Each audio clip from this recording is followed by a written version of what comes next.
ఏలూరు జిల్లా ఉత్తరం వైపు 7 కొండలలో 6వ కొండపై పారిజాత వృక్షాలలో వేంచేసి ఉన్న శ్రీ వెంకటేశ్వర స్వామి వారికి తెల్లవారుజామున 5 గంటలకు సుప్రభాత సేవ, ఆరాధన, తోమాల సేవ, తీర్థ ప్రసాద గోష్ఠి, బాలభోగం నివేదన అనంతరం భక్తులకు దర్శనమిచ్చారు.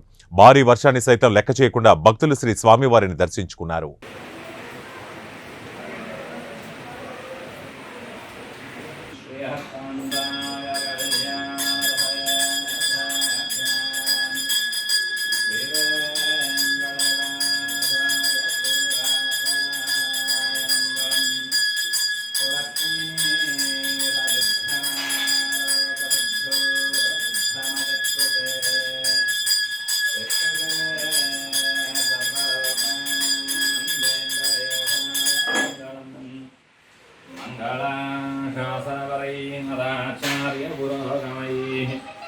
सर्वैश्च पूर्वै